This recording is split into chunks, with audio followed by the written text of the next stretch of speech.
அரசனுடைய பேரன் பேத்திகளை ஆதி மொழி தமிழ் ஆதி மாந்தன் தமிழன் அவனை இந்த திராவிட கட்சி தொடங்கிய காலத்திற்குள்ளே சுருக்குவாண்டா. பெரியார், அண்ணா, கருணாநிதி, எம்ஜிஆர், ஜெயலலிதா இதுக்குள்ளேதான் சொல்லுவான்.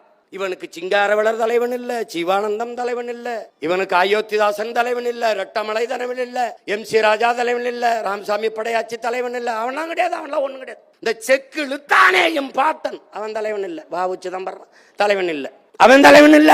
சிறை வட்டானே காமராஜ் அவன் தலைவன் இல்ல. சிறை வட்டானே தெய்வ திருமகன் முத்துராமலிங்க தேவர் அவன் தலைவன் இல்ல. படிக்க வைத்தானே பாமர தலைவன் தாத்தன் காமராஜ் அவன் தலைவன் இல்ல. வடக்கு எல்லைக்கு போராடினானே மாப்போ சிவஞானந்தம், மாப்போ சிவஞானம் தலைவன் இல்ல. தெற்கல்லை மீட்பிலே போராடி நின்றானே மார்சல் நேசமணி அவன் தலைவன் இல்ல. சிவானந்தம் கிடையாது, சிங்காரவேலன் கிடையாது, எவனும் கிடையாது. இவன் தான் தலைவன்.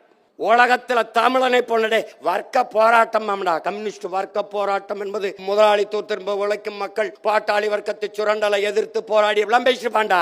ரெண்டே வரியிலடா நம் தாத்தே, வசதி படைத்தவன் தரமாட்டான், வயிறு பசித்தவன் விடமாட்டான். இதாண்டா வர்க்க போராட்சி. அவ்வளவுதான்டா, முடிச்சிட்டான்டா,